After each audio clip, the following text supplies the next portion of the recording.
देखिए सर, हाजी जी मेरे बड़े भाई हैं, हमने बहुत काम किया है एक साथ। लेकिन जिस तरीके से उन्होंने त्याग पत्र दिया और उसमें लिखा है कि पार्टी का दिशा निर्देश ये था कि आप वॉकआउट करें। ठीक है, आपने वॉकआउट नहीं किया, बहुत सी चीजें होती हैं, प्रोटोकॉल है, दिशा निर्देश है, पार्टी का मानना पड़ता है। जिस पार्टी ने पहचान दी है, जिस पार्टी ने नाम दिया है, जिस पार्टी के सिंबल पर आप लड़े हैं, जीते हैं, वहां से विधायक रहे हसन अहमद साहब ने जो उनके लिए मेहनत की है, उनके टिकट के लिए 2 बार का सिटिंग काउंसलर मारूफ, उसकी टिकट कटना आसान बात नहीं थी, लेकिन उन्होंने रात दिन लगकर उनके टिकट को कटवाया और कटवाने के बाद भी और हाजी खुसरो साहब को टिकट दिलाकर जिताया पूरी तरीके से वहां पर। और मुझे ये मानना यह है कि उनको ठीक है, उन्होंने वॉकआउट नहीं किया, जो उन्होंने अच्छा समझा बेहतर वोट दी, मैं इस बारे में कुछ नहीं कहना चाहता, लेकिन पार्टी का दामन नहीं छोड़ना चाहिए था।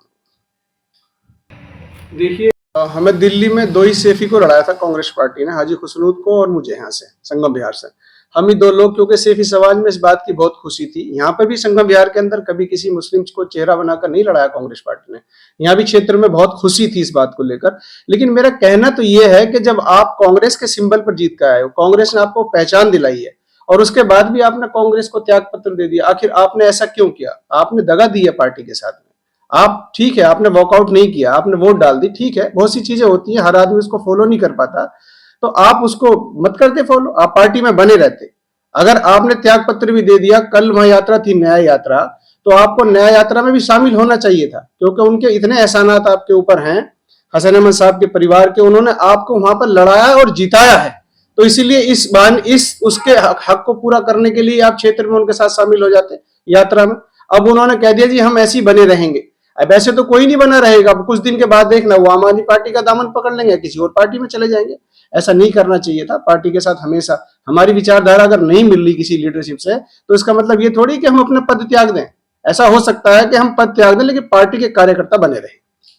देखिए सर, मैं आपको केजरीवाल सरकार की बात करूं, इतने बड़े वादे करने वाला दिल्ली का मुखिया, आज उसको लोग यूं कहते हैं कि हम इनके काम को बहुत सराहते हैं। हाजी खुसरूद की भी ये स्टेटमेंट है कि दिल्ली में आम आदमी पार्टी के जो काम है उसकी मैं सराहना करता हूं। मैं हाजी खुसरूद साहब से एक बात पूछना चाहता हूं आपके माध्यम से। हाजी जी, 2 साल पहले आप निगम का चुनाव लड़ रहे हैं, 11 साल से आम आदमी पार्टी की सरकार है दिल्ली के अंदर।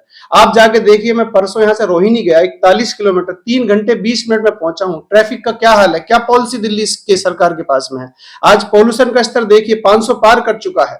दिल्ली के अंदर दम घुट रहा है, लोगों को बीमारियां लग रही हैं। क्या पॉलिसी है इनके पास में दिल्ली सरकार के? अभी इन्होंने 10,000 वॉलंटियर रखे हैं, मतलब यही पॉलिसी है इनके पास कि आप रेड लाइट पे खड़े हो जाइएगा और उसके बाद red light on, engine of. क्या स्कीम है पॉल्यूशन से बचने के लिए? आप दिल्ली में एमसीडी इनके पास है, आप गंद देखिएगा, यहाँ भी जाकर भी दिखाएंगे आपको कि यहाँ मंदिर भी और मस्जिद भी क्या हालात बने हुए हैं यहाँ के। 20,000 लीटर पानी देने का वादा किया था सोनिया विहार का इन्होंने, बताइए संगम विहार में पानी कहां पर आया? आप देखिए यहाँ से पानी का निकासी का ये आलम है, बारिश के अंदर मच्छर पनपते, बीमारियां फैल रही हैं। और आप जगह जगह देखिए नशाखोरी यहाँ पर इतनी हो चुकी संगम विहार के अंदर, कोई सुध बुध लेने वाला नहीं, क्राइम बढ़ता जा रहा है। दिल्ली सरकार ने जितने भी वादे किए, जहां झुग्गी वहां मकान, आप सनी बाजार के अंदर जाके देखिए डिमार्केशन हो चुका। वो लोग कैसे इसमें अपना जीवन व्यापन कर रहे हैं, रात को नींद भी नहीं आती, मुझे फोन करते हैं कि कभी सुबह बुलडोजर ना आ जाए हैं। ऐसे हालात दिल्ली सरकार ने बना रखे हैं आम जनता के। और जनता ये कहती है कि केजरीवाल ने बहुत काम किया। आप एक भी गिनवाओ, पानी को लेकर हर जगह बोर हो, बोर पे पैसे लिए जाते हैं, अगर टैंकर है टैंकर पे पैसे लिए जाते हैं, और जो लोग पानी भरते हैं ना 1,000 500 लीटर, उनसे भी पैसे लिए जाते हैं। ये सरकार है, सरकार की ये पॉलिसी है, ये स्कीम है सरकार के पास में। ये लोगों को सिर्फ ठग रहे हैं, लोगों को बेवकूफ बना रहे हैं, और इनके पास कोई काम नहीं है जी। देखिए सर, इस बार 2025 के चुनाव में जो मुस्लिम बहुल्य इलाके हैं, इस बार वहां पर कांग्रेस की सरकार, वहां पर कांग्रेस के विधायक जीत के आएंगे। उसकी वजह यह भी है कि जब कोरोना काल के अंदर, जब कोरोना दिल्ली के अंदर फैला पूरे देश के अंदर, तो जो दिल्ली का मुखिया, दिल्ली का अभिभावक अपने आप को कहता है, वो अपने घरों में बंद था। ये वो कांग्रेस जन है जो सड़कों पर थी, कांग्रेस की रसोई, आओ मदद के लिए हाथ बढ़ाएं। जैसे इन्होंने लोगों के घर घर काम किया, लोगों को सैनिटाइजर, मास्क, खाना दिया, तो उसके बाद जो दिल्ली के अंदर मरकज को लेकर जो राजनीति की है केजरीवाल ने, वो लोग, मुस्लिम लोग आज तक भूले नहीं हैं। और जहां तक मैं समझता हूं, जहां तक मेरी जानकारी है, कि दिल्ली के अंदर जितनी भी मुस्लिम सीटें हैं, उन सीटों पर सभी कांग्रेस के विधायक जीत कर आएंगे।